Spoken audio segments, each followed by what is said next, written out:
dice cómo desde mi área puedo diseñar situaciones de aprendizaje, hay mucha información y hay que recopilarla un poco, ¿no? Al final, hacer una propuesta que sea contextualizada, que se centre en los intereses de nuestro alumnado, tiene que estar, pues digamos, secuenciado, de ahí el término secuencia didáctica, para conseguirlo.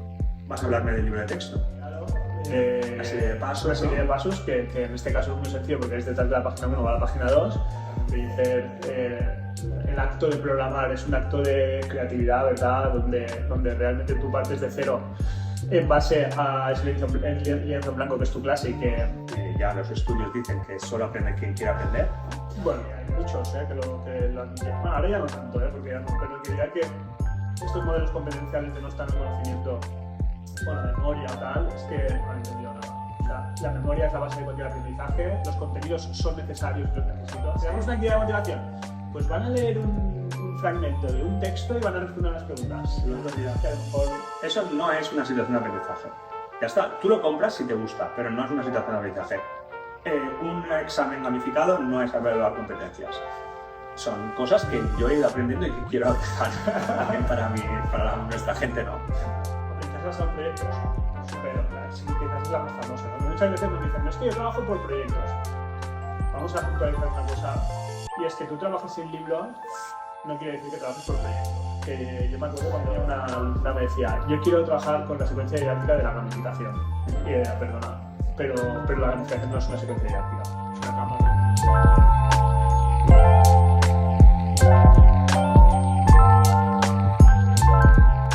Bienvenidos a un nuevo podcast de Educación sin filtros, un podcast de Escuela de Maestros.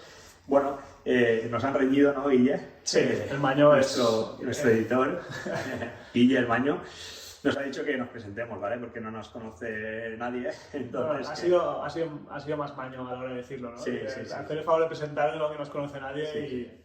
y así, pues bueno. Bueno, como decíamos, ¿no? Un podcast de Escuela de Maestros. En este caso estamos David y Guille. Nada, intentando hablar, como siempre, de manera, como sin filtros, ¿no?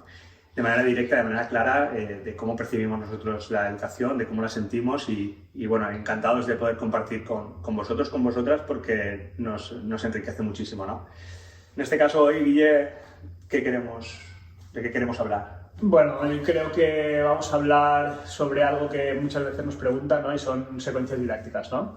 No sé si la presentación que has hecho le va a gustar mucho al Maño, también te lo digo, ¿eh? No, al final somos... flojita, ¿no? Sí, flojita, diría yo. Bueno, es David, yo soy Guillermo. Junto con Fanny, que la tendremos en próximos episodios también, formamos Escuela de Maestros, somos profes de colegio, profes de universidad y al final pues compartimos, todo eso nos derivó a tener a crear una academia o una empresa, por decirlo de alguna manera, de formación de gente que quiere opositar al cuerpo de maestros y formación en centros y acompañamiento, un poco sería todo, ¿no? Todo en uno, ¿no? Un acompañamiento pedagógico, que al final es lo que nos apasiona y bueno, yo creo que con esa presentación igual de manera se queda... Yo es que no estoy de acuerdo con él, yo creo que nos conoce todo el mundo, así que tampoco hay que... En casa sí. Bueno, como decía David, hoy vamos a hablar de secuencias didácticas. ¿Qué son las secuencias didácticas? ¿Qué no son secuencias didácticas? ¿Qué diferencia hay entre una secuencia didáctica, una metodología, una estrategia metodológica? ¿Vale? Porque son cosas diferentes y a menudo lo metemos todo en el mismo saco. Así que, bueno, vamos a hablar un poquito de esto, de cuáles son las que más solemos utilizar nosotros, qué elementos comparten también, porque evidentemente todas estas secuencias están basadas en algo. Y nada, cuando quieras empezamos. Es verdad que a lo mejor para empezar sería interesante refrescar el concepto de situación de aprendizaje, ¿no? Sí, entiendo. Bueno, vale, perfecto. Entonces, refrescamos situación de aprendizaje, lo vimos en uno de nuestros capítulos, ¿no? Que también dejamos por ahí. Pero básicamente, con la entrada de la norma, se nos recomienda, se nos pide que diseñemos situaciones de aprendizaje en nuestras aulas, ¿no? De este modo, lógicamente, en su definición, que aparece en el anexo 3, que está en cada uno de los decretos, el anexo 3 del Real Decreto, que en cada uno de los anexos de cada comunidad autónoma lo matizan. Además, cada asignatura también después dice cómo desde mi área puedo diseñar situaciones de aprendizaje. Hay mucha información y hay que recopilarla un poco, ¿no? Al final, hacer una propuesta que sea contextualizada, que se centre en los intereses de nuestro alumnado, que tenga dentro de la misma secuencia la creciente complejidad, que realicen actividades y tareas significativas, todo esto no me lo estoy inventando, todo esto aparece en su definición. Sí, aparece en su definición, ¿no? Luego que integre también las pautas del diseño universal para el aprendizaje, que también integre los elementos curriculares y también con la evaluación y por supuesto, como no, también que esté muy alineada con todos estos retos del siglo XXI, ¿no? El fomento de valores del siglo XXI. Entonces, todo este conglomerado de aspectos clave que nos hablan de las industrias de aprendizaje es lo que se debe llevar a las aulas, ¿no? Y esto tiene que estar, pues digamos, secuenciado, de ahí el término secuencia didáctica, para conseguir con un propósito, ¿no? Entonces, te digo yo, si tú has dicho, vamos a hablar de secuencias didácticas, yo creo que hay que abrir el primer melón y es, vas a hablarme del libro de texto. Bueno, el libro de texto es una secuencia didáctica también. Al final es han secuenciado una serie de pasos, que en este caso es muy sencillo porque es detrás de la página 1 a la página 2 y podríamos decir que es una secuencia didáctica. Luego podríamos entrar a debatir si realmente las secuencias didácticas presentes en los libros de texto cuentan con el soporte o con la evidencia de o si cumplen con las premisas del aprendizaje significativo en base a la información que ya tenemos sobre diferentes investigaciones de psicología cognitiva, de neurodidáctica o neuroeducación, como queramos llamarlo, de cómo sabemos que aprende el cerebro mejor, ¿no? Y si realmente esos libros están respetando esas fases o no, ¿vale? Esto luego, cuando acabemos, si queréis, retomamos esta pregunta y vemos si realmente la hemos resuelto, ¿no? Entonces, bueno, por una parte tenemos ese melón, y por otra tenemos que creo que antes de entrar en el término o en qué es la secuencia didáctica, tenemos que hablar un poco también del paso previo, que es la unidad de programación. Esto lo hemos hablado muchas veces, ¿no? Muchos profes no le ven el sentido a programar, porque si al final tengo un libro de texto, ¿para qué voy a tener que programar desde cero? Nosotros sabes que no compartimos esa visión, pensamos que al final, y como siempre citamos, creo que era Carmen Pellicer, el acto de programar es un acto de creatividad, ¿verdad? Donde realmente tú partes de cero en base a ese lienzo en blanco que es tu clase y que a partir de ahí puedes crear esas experiencias de aprendizaje que puedan ser significativas y que de verdad sea útil, ¿no? Entonces, si hablamos de esa unidad de programación que hemos dicho que pueden haber muchas, bueno, que de hecho habéis visto que hay muchísimas tablas, cada centro de hecho tiene su propia unidad de programación y que dentro algunos centros utilizan algunas secuencias didácticas, otros no, pero sí que es verdad que hay tres partes básicas, ¿no?, en esas unidades de programación, David, que no pueden faltar, ¿no? Que son la comprensión curricular, ¿vale? En la primera parte de esa, evidentemente la contextualizaremos, justificaremos la situación de aprendizaje y todo esto, pero hay como tres grandes bloques, ¿no? El primer bloque sería la comprensión curricular. Es necesario que partamos de esos criterios de evaluación, lo hemos dicho mil veces. Al final, si yo quiero hacer algo en clase, tengo que tener un objetivo, y ese objetivo en nuestro caso es prescriptivo y es el criterio de evaluación. Esto lo hablamos creo que en el podcast de comprensión curricular. La segunda parte sería esa transposición didáctica, esos pasos ordenados que me llevan a la consecución de esa situación de aprendizaje con un producto final o lo que sea. Y luego una parte que es la evaluación, donde también hablamos en algún momento de ese alineamiento constructivo, de decir, vale, en el criterio, en la secuencia didáctica he planteado unas actividades, unos ejercicios, tal, y ahora voy a asociarle un instrumento de evaluación, ¿no? Pues hoy nos centramos en la parte central, en la parte de la concreción, o sea, de la secuencia didáctica, donde tengo ese paso de las acciones. Pero eso paso de las acciones que diferentes autores, diferentes empresas incluso han acuñado su propia secuencia de aprendizaje, su propia secuencia didáctica, ¿no? Por decirlo de alguna manera. ¿Qué secuencias tenemos así más reconocidas? Sí, ahí es importante destacar, como bien dices, y recalcar la importancia de ser dueños de lo que pasa en el aula, ¿no? Que es lo que, por eso la pregunta, ¿no?, que te hacía un poquito ahí al principio de tradiciones. Vale, yo creo que lo que sucede en mi aula debe ser secuenciado o planteado por mí como docente, gracias a la convicción curricular que tenemos en nuestro centro, gracias al contexto de mi alumnado, gracias a a cómo son. Entonces, ahí es donde tengo que ayudarme de los materiales existentes o diseñar desde cero una secuencia de actividades que me lleven a ese producto final, ¿no? Teniendo en cuenta, como bien dices, que la secuencia didáctica cumpla con una serie de requisitos, ¿no? Para que realmente pues, esté bien alineada con lo que ya nos dicen las investigaciones en neurodidáctica y psicología cognitiva y demás de cómo aprende el cerebro para cumplir con las fases de aprendizaje significativo, ¿no? ¿Y cuáles son esas fases?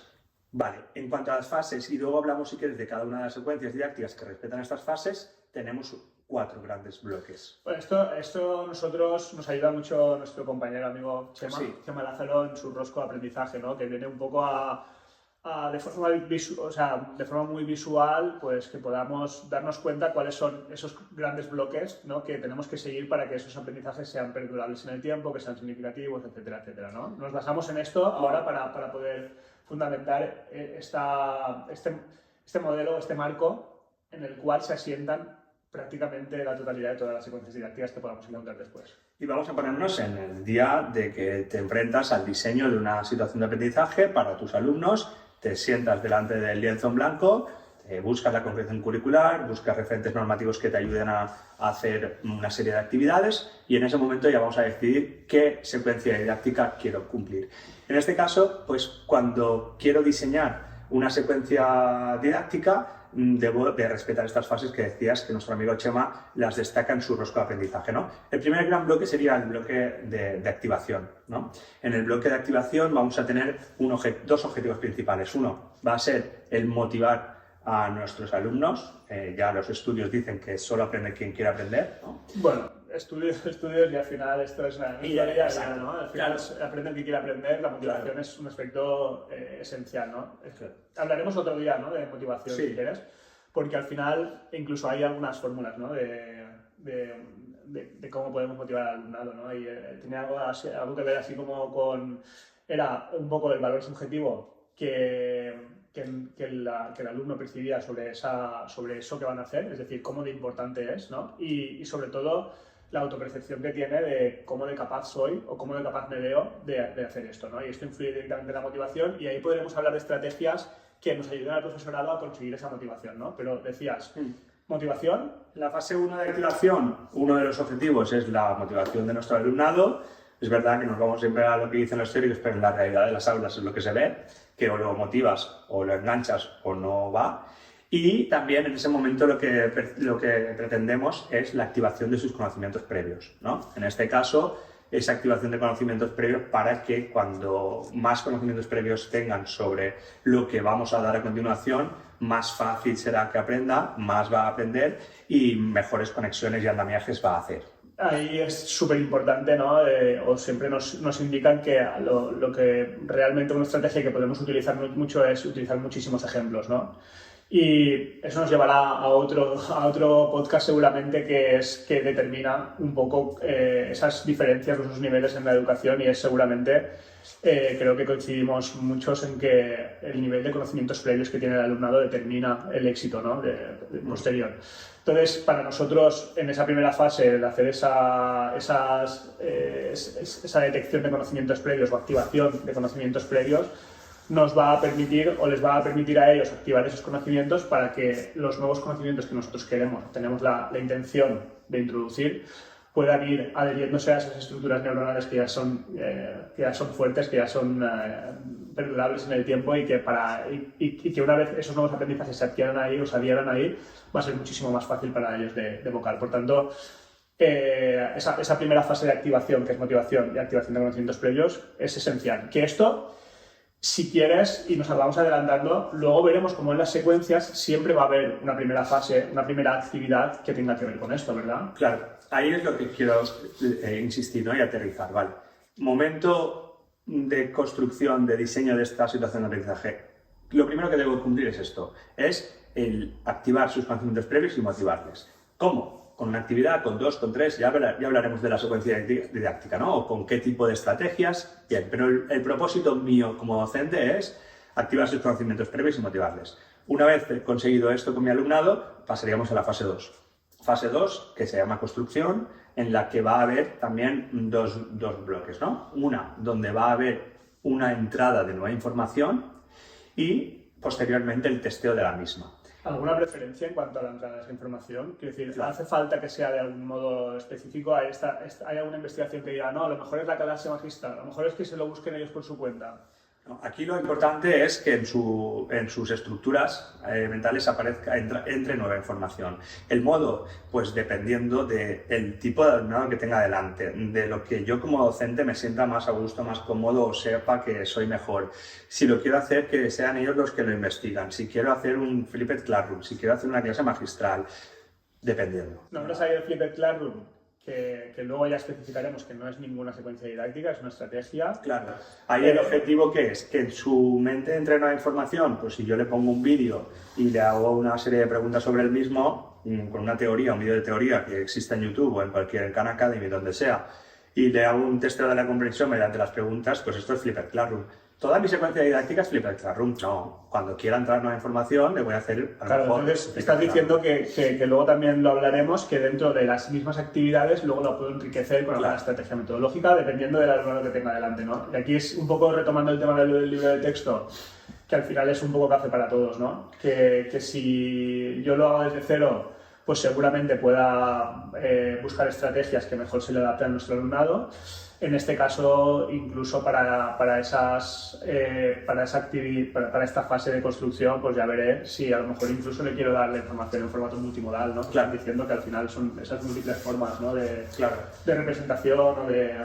Sí, y además ahí ya no tanto sí que el libro sea café para todos o no, sí es verdad que muchas veces los docentes somos los que queremos consumir ese tipo de contenido, ¿no? Sí, es decir, cuando dentro de un libro se nos plantea una estrategia metodológica de ve a YouTube, enseña este vídeo, hazle este testeo con el Puzzle, muchas veces el docente lo que hace es seguir una clase magistral y seguir la metodología más tradicional, ¿no? Pero esto ya va con la persona y ahí nosotros solo podemos ayudar si nos requieren para hacer esas transformaciones desde las aulas, ¿no? Pero en ese caso, entrada de nueva información y testeo de la misma. Aquí es interesante ver lo siguiente, que yo siempre te lo digo y no sé si estás muy de acuerdo, pero creo que habitualmente en las aulas tradicionales nos hemos quedado en esta fase de la construcción. Es donde yo, como docente, o como sea, he dado una nueva información, un tema 1, y después he hecho un testeo de la misma mediante un examen. Sí. Ese testeo de la misma, que es mediante ese examen, me ha servido a mí para calificarles. Y en este caso, este testeo de la comprensión, el objetivo de ese testeo de la comprensión no es la calificación de mi alumnado, es hacerme ver a mí que esa información se está comprendiendo. Y cuando la han comprendido, puedo pasar a la siguiente fase. Claro. Evidentemente sí que estoy de acuerdo con esa afirmación. De hecho, creo que es lo que realmente diferencia, o es lo que marca la diferencia entre aprendizaje, o sea, entre secuencias o entre modelos competenciales y no competenciales, ¿no? Al final siempre hemos hablado que la competencia es el saber hacer y saber ser. Si me quedo solo en el saber y en ese testeo de la comprensión, me estoy dejando dos dimensiones apartadas, ¿no? El saber hacer, que vendrá después, ¿no? En la siguiente fase, interpreto. Claro. El testeo de la comprensión, súper interesante, súper importante, porque ¿qué sentido tiene que yo facilite nueva información a mi alumnado y sin comprobar si la han asimilado pase a hacer otro tipo de diagnósticos? No tiene ningún sentido. Aquí quiero apuntarte también, Guille, que cuando vayas por la calle y como ya te va conociendo todo el mundo por los podcasts y tal, y te digan, es que vosotros solo trabajáis competencialmente y dejáis de lado toda la parte del saber, y es que trabajar por competencias es bajar el nivel. Hay que destacar bien, claro, y lo has dicho tú, las 3 dimensiones de la competencia, que es saber hacer y saber ser, y en este momento de la secuencia didáctica es donde se ve muy claro que estamos dando el saber, el contenido puro y duro de la asignatura, como la entrada a nueva información y el testeo de la misma. Pero no para quedarnos en se lo sabe de memoria y luego el examen. El que diga que hay muchos que lo han... Bueno, ahora ya no tanto, porque ya no, pero el que diga que estos modelos competenciales de no estar en el conocimiento o la memoria o tal, es que no han entendido nada. O sea, la memoria es la base de cualquier aprendizaje, los contenidos son necesarios y los necesito, pero si quiero ir un paso más allá, necesito un contexto real donde aplicar esos contenidos. Claro. Punto y fin de la cita. Fin de la cita, ¿no? Quiero decir, no, ahí no hay tutía. Vale, entonces en ese caso que hemos testeado, que nos comprenden, que esa es otra, es decir, yo te doy entrada a nueva información, y veo si la has comprendido mediante una serie de preguntas. Sí. Además, estrategias hay muchas, Sí. muy Se chulas. puede hacer Hay el Kahoots. típico Kahoot. Se puede hacer un examen para comprobar qué tal y darle importancia y relevancia, porque si mis alumnos piensan que es un examen, lo van a intentar memorizar mejor y aprenderlo mejor. Ok, examen, el Kahoot, el Edpuzzle nos permite el vídeo más las preguntas, como sea. Y aquí viene lo importante, interesante y lo difícil también. Si tú has comprendido esta teoría rápidamente y bien, ¿para qué te voy a mandar deberes para casa de estos saberes? ¿Y si yo no lo he comprendido? ¿Y si yo necesito más ejercicios que tú para comprenderlo? ¿Y si necesito que me ayudes con una tutoría individualizada o con un alumno cotutor o que estés más pendiente de mí para este saber? Es donde ahí deberíamos poner el foco. Y Pero también ahí estás hablando ya de personalización de aprendizaje. Claro. Esto es, Sí, y estoy haciendo un hipotético imposible, es decir, no sería lógico que yo no lo comprendiera y tú sí, pero imaginemos esto, ¿vale? Imaginemos esto. Pero esto es personalización del aprendizaje, ¿no? Y esto sería el trabajo también un poco del docente en el aula, que lógicamente ya tenemos bastante, ¿no? Que es muy difícil, pero siempre quiero lo decimos, decir, pero... es importante, no es ninguna queja ni tal, pero es verdad que muchas veces, pues, al lado de la entrada de nueva información y el testeo de la misma, hay unos deberes para casa, a veces. Esos deberes pueden ser personalizables. El deber deberían serlo, porque no tiene... Hacemos un podcast de deberes y deberes, ¿no? Sí, mejor. Vale, pues pasamos. Siguiente fase. Siguiente fase de la neuro, ¿no? Bueno, repasamos. Hemos hecho activación, ¿vale? Que era motivación y activación de conocimientos previos. Estábamos en la construcción, donde hacíamos entrada nueva información más testeo de la misma y vamos a la consolidación, ¿vale? La consolidación es, ya tengo nueva información. La consolidación es el aprender haciendo. Correcto. La consolidación es aprender haciendo, es decir, ya tengo nueva información, ya la tengo integrada en mi memoria, en este caso de trabajo. Bueno, y ahora con esta nueva información tengo que hacer algo. Tengo que hacer el aprender haciendo que decías tú, la parte del saber hacer de la competencia.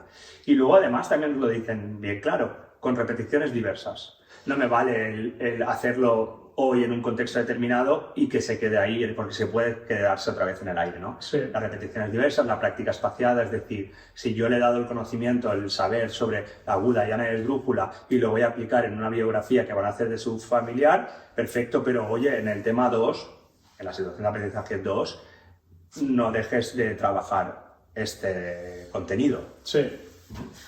Ahí también me gustaría hacer una puntualización que nosotros siempre hacemos, porque al final es un tema semántico, pero a nosotros nos ayuda mucho a entender lo que pasa dentro del aula. En la fase anterior, cuando hablábamos del testeo de la comprensión, nosotros hablamos siempre de la palabra ejercicios, ¿no? Asociados a procesos cognitivos de nivel bajo, memorizar, repetir, tal, todo el mundo tiene que tener la misma respuesta. Y en esta fase de consolidación, en el aprender haciendo, en el demuéstralo en algo del día a día, que sabes utilizar estos contenidos, nosotros le llamamos actividades, ¿no? Y sea por eso o sea por no eso, así entendemos la creciente complejidad de la situación de aprendizaje. Correcto. Que lo define en su... Que queda muy ambiguo en el esto, pero bueno, nosotros entendemos que va por ahí, ¿no? Que va por esas fases, esas diferentes fases por las cuales van pasando, esas diferentes complejidades en cuanto a procesos cognitivos o naturalezas de ejecución, si quieres, incluso dimensiones de conocimiento, y que nos ayuda a ir escalando hacia aprendizajes más complejos, ¿no? Entonces, activación, repeticiones, o sea, activación, quiero decir, consolidación con el aprender haciendo y repeticiones diversas. Cuantas más repeticiones hagamos, evidentemente, pues mejor. Mejor. Para la transferencia de aprendizaje. Y luego, la última fase. Que es la fase de evaluación. La fase de la evaluación. Que a mí no me encanta. No me encanta el término de evaluación porque vamos a pensar que vamos a evaluar ahí en cuanto a calificar, etcétera, etcétera, pero no tiene que ver con esto, ¿verdad?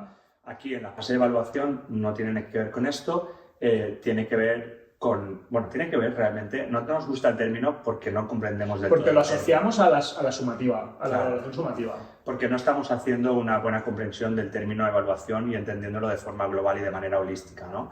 En este caso, la evaluación aquí hace referencia claramente a la parte de la metacognición, a la parte de la evocación también de esos aprendizajes en otros contextos y aparte de comprendernos mejor como aprendices, qué he aprendido, cómo lo he aprendido, para qué me puede servir, cómo lo voy a aplicar en otro momento, Correcto. dónde lo voy a recuperar de mi memoria para que utilizarlo en otro contexto y transferirlo.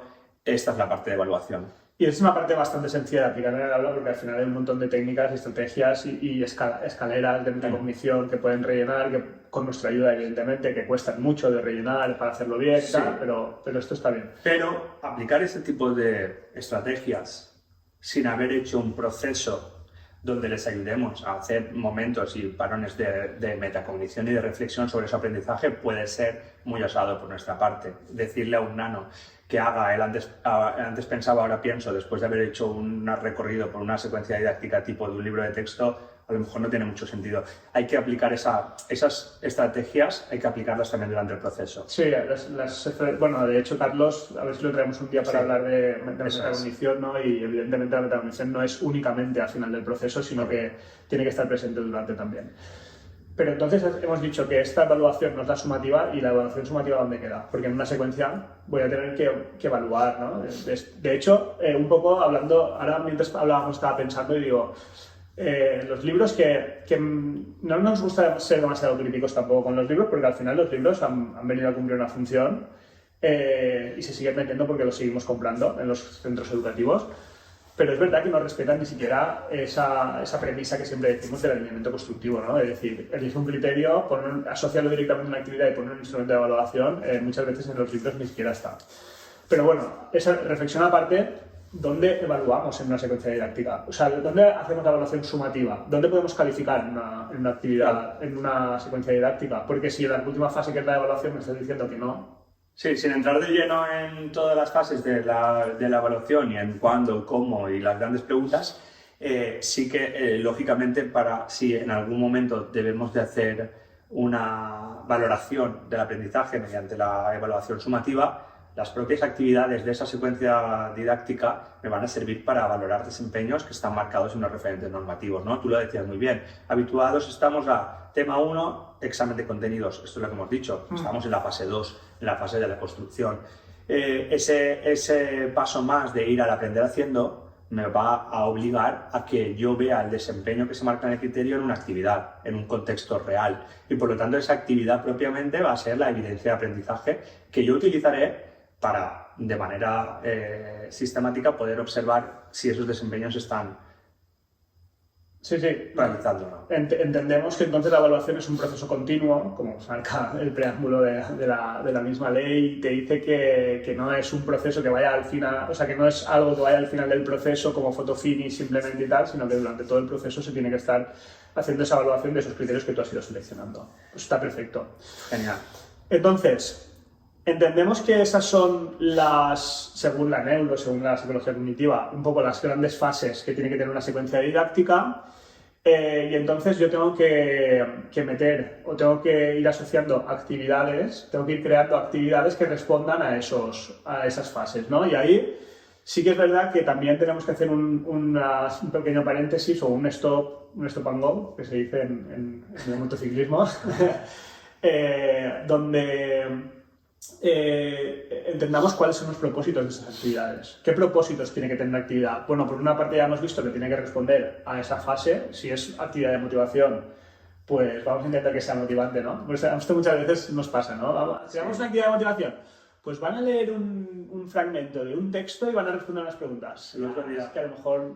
El otro día tal cual en el cole, y me extrañó porque el profe lo estaba haciendo guay, toda la secuencia y tal, pero en la fase de motivación y encima de la educación física, que son la típica asignatura que, claro, yo creo que se confió. Puedes decir gimnasia. Porque la educación física por sí ya motiva, ¿no? Y ahí va a hacer los Juegos Olímpicos, una situación de aprendizaje alrededor de los Juegos Olímpicos, y quería ponerle un texto sobre la historia de los Juegos Olímpicos y una serie de preguntas, y digo, wow, eso como activación de conocimientos previos, bien, pero como motivación cero. O sea, imagínate entrar a la educación física súper motivada. Claro, y que te digan, vamos a leer. Vamos a generar una olimpiada, vais a ser vosotros pero primero vamos a empezar con una lectura sobre la historia. Que no es incompatible la lectura, ¿eh? Claro. Igual no está fácil. Igual le pones un vídeo de Usain Bolt haciendo el récord mundial y a partir de ahí sacas una serie de preguntas o una rutina de pensamiento de veo, pienso, me pregunto y demás, y a partir de ahí nace el proyecto y sobre todo en ese momento de la fase 1. Te los llevas y que corran, claro, ¿sabes? Esos 100 metros a ellos, así, y luego a partir de ahí haces la reflexión, quiero decir, siempre va a ser algo muy motivante. No, y en ese momento, además, como van a descubrir el producto final, que es lo que nosotros intentamos siempre, tiene que conectar con su propósito. Ese producto final, tú lo has vivido, ¿no? Cuando fuimos a ver a Mar Romera, ¿no? Que nos contó que había hecho un viaje a una de las montañas más bonitas al Himalaya, que le encantaba, y cuando estaba durante el viaje pues veía que su hija pues no estaba muy motivada, ¿verdad? Pero cuando llegaron a la cima, donde se veía a la cima una foto, la mejor foto del viaje, y resulta que ve a su hija sentada de espaldas y le dice: cariño, pero si ahí está la cima de la montaña, ¿por qué no te giras a verla? Y dijo: mamá, este es tu proyecto, no es el mío. Es decir, yo llego a clase y les planteo varias olimpiadas como algo guau y a lo mejor no les hace guau. Por lo tanto, tengo que conectarles y tengo que hacerles ver y comprender que ese producto final es una cosa que han elegido ellos, que la van a vivir. Que eso es complejo también. Es muy complejo. Pero por eso en este primer momento es el ideal.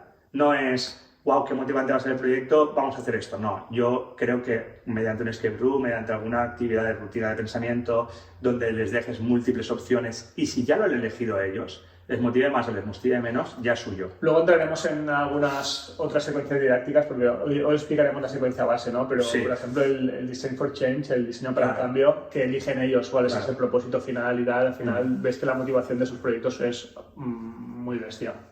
Bueno, por agilizar, propósito 1, cumplir con la fase.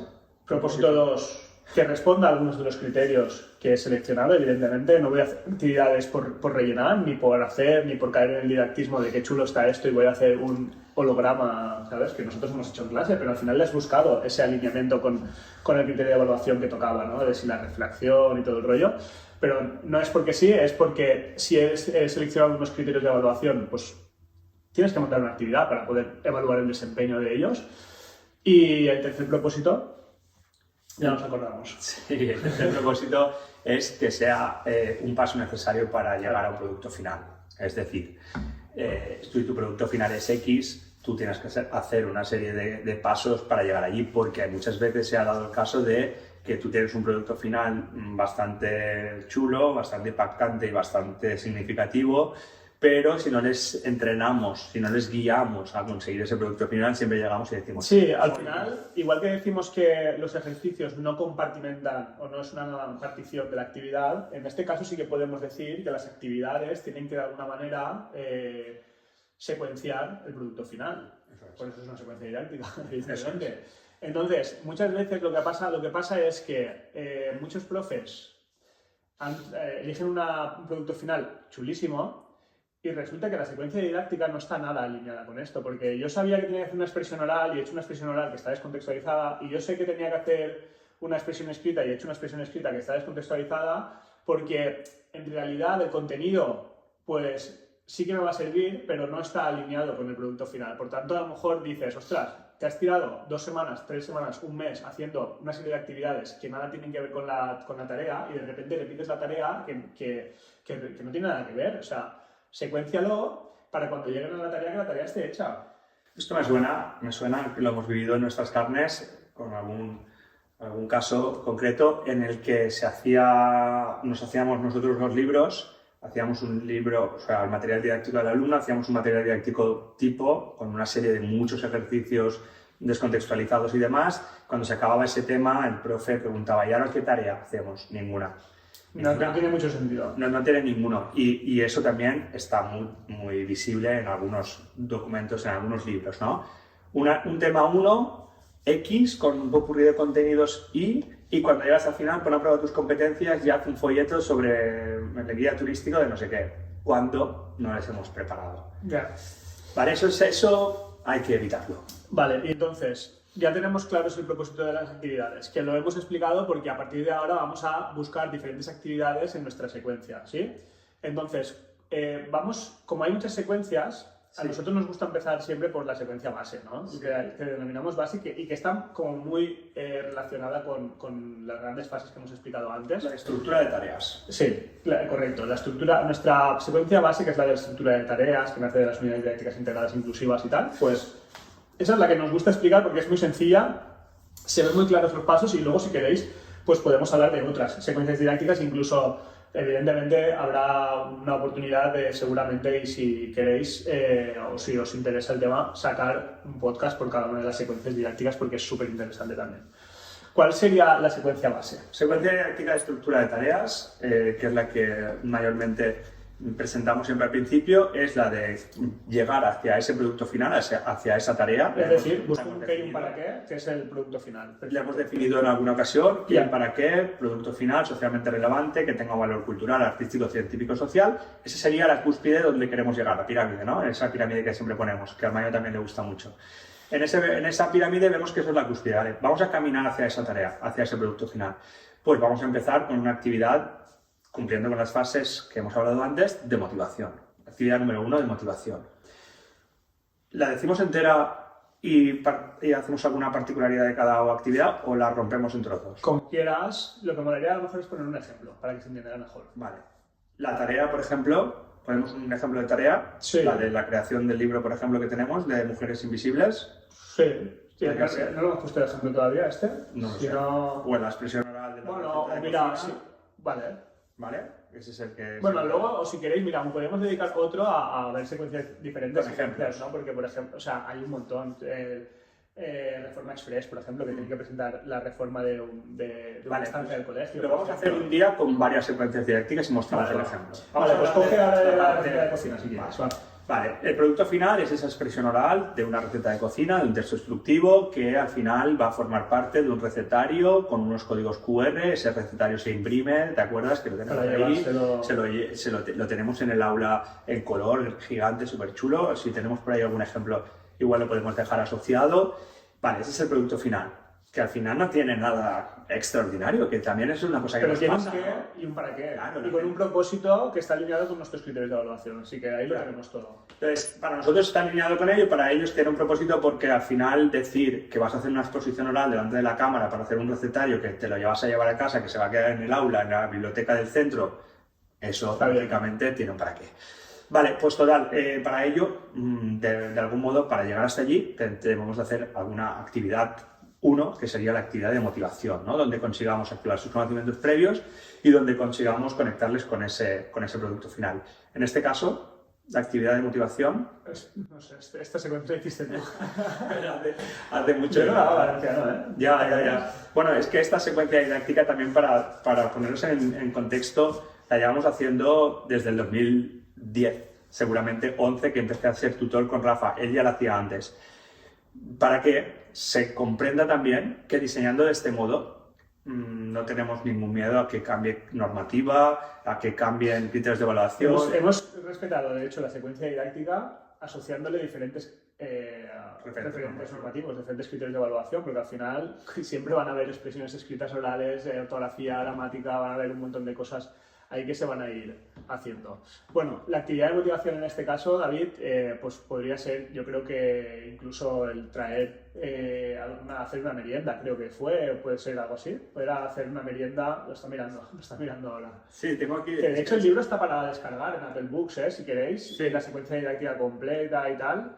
Vale, mira, ya está, la tenía ahí el libro. La tenemos, sí, está en valenciano, pero está el libro.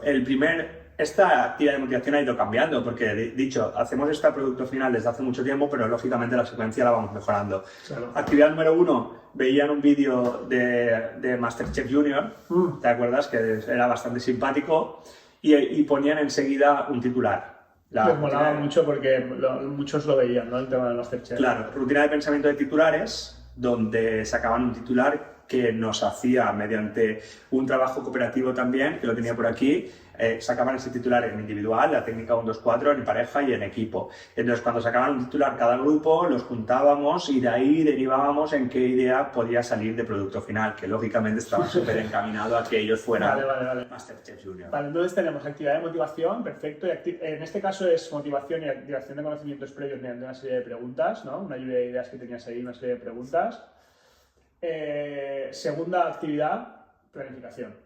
¿Vale? Para nosotros, en la secuencia base, la segunda actividad que planteamos siempre es la actividad de planificación. Para nosotros es súper importante porque aquí les vamos a presentar el producto final ya de hecho bien puntualizado y explicado.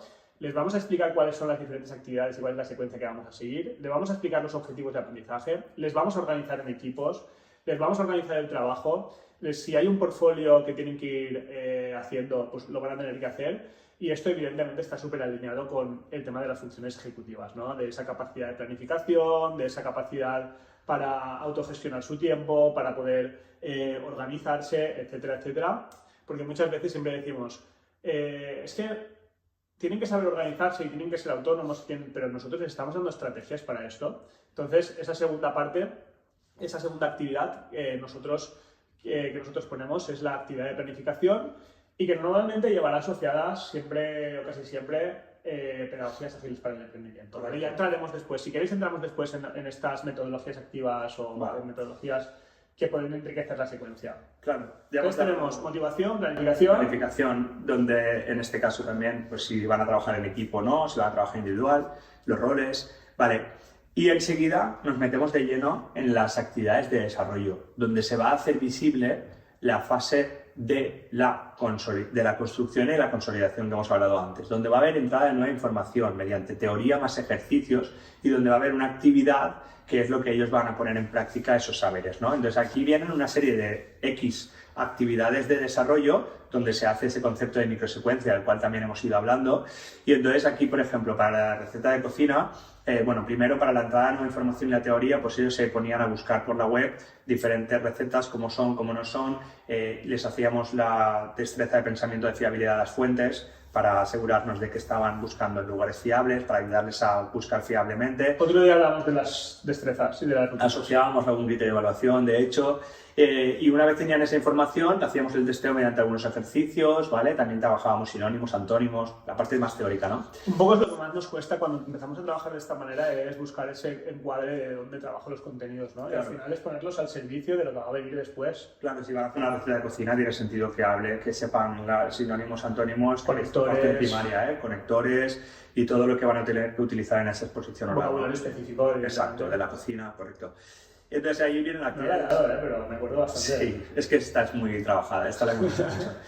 Entonces, en ese caso, lo que decía, ¿no? Toda la parte teórica de los ejercicios y una serie de actividades, ¿no? Una serie de actividades que, por ejemplo, había una que era la de partes del todo. Una vez ya sabes la estructura base de una receta de cocina, hacemos la destreza de pensamiento de partes del todo. ¿Para qué? Para darnos cuenta de qué aspectos de esa rutina, de esa receta de cocina sí o sí deben estar, ¿no? Esa de qué pasaría, qué partes tiene la receta, el título, ingredientes, elaboración, materiales. ¿Qué pasaría si no ponemos título? Pues que lógicamente el usuario que la quiere consumir no sabrá de qué va. Pues entonces ellos se van dando cuenta de si realmente era necesario o no hacer en esa exposición oral hablar del título, por ejemplo, ¿no? Claro.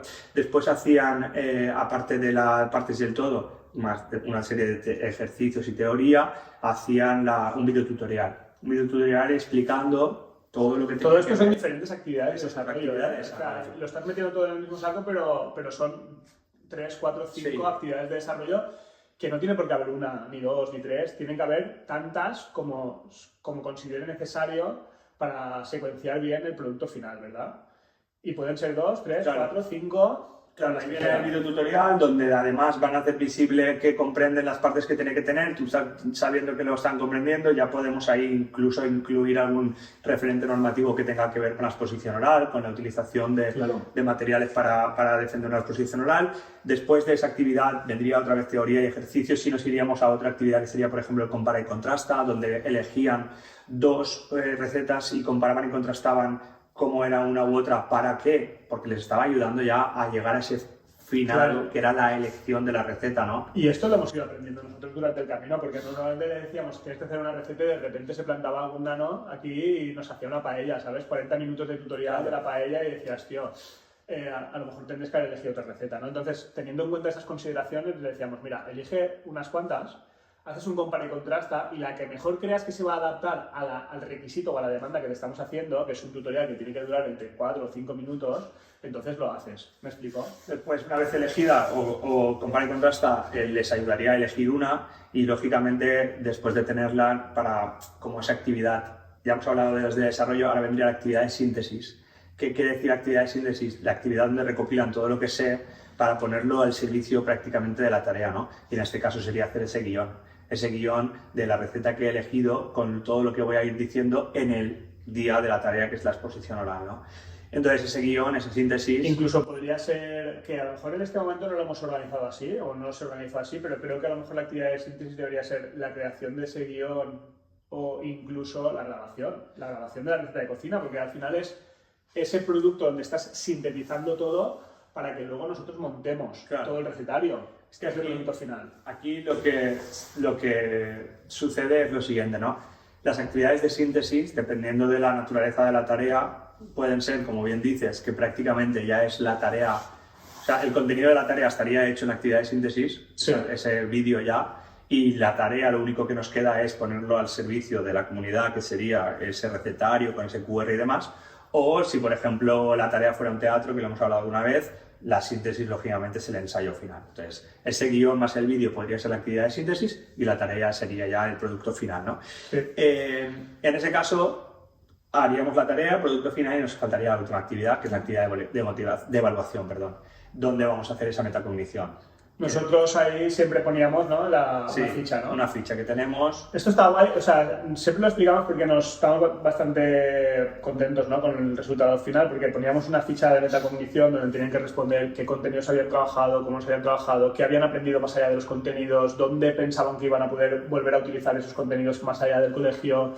qué es lo que más les había gustado, que también nos servía a nosotros, ¿no? De evaluación del aprendizaje docente, recopilación de webs, de apps, no sé, habían ahí un montón de... Esa ficha les costaba, sobre todo en cuarto, al principio, más de una sesión de hacer. Pero lo interesante es que la pusimos, esta ficha, al final de todos los proyectos, o al final de todas las secuencias didácticas, de todas las asignaturas, de modo que cuando llegaban a sexto tenían una recopilación de todas esas fichas de lo que habían trabajado. Y en base a eso también hacían un TFP, ¿no? Un trabajo de fin de primaria que les explicaban a los profes cómo habían aprendido durante los últimos 3 años antes de pasar a eso, ¿no? Y esto era algo que lo siguen haciendo, de hecho, y que es súper interesante. Por concretar, la secuencia base de estructura de tareas tiene una actividad de motivación, una de planificación, varias de desarrollo a las cuales normalmente asociamos un mogollón de teoría y ejercicios, una de síntesis y una de evaluación. En este momento ya tendríamos la secuencia completa. Y decir y destacar que durante el proceso hemos ido hablando de si rutina, destreza, cooperativo, no sé cuánto. Vale. Aquí el planteamiento siempre viene de que estas técnicas o estrategias metodológicas, que ahora hablaremos si quieres la diferenciación, vendrá a posteriori de pensar cuál es el paso necesario para el siguiente nivel de actividad. Quiero decir, aquí el principio era, les tengo que motivar, ¿cómo lo hago? Mediante un vídeo y una rutina, perfecto. La siguiente es planificarnos. ¿Cómo me organizo? Con un Kanban, perfecto.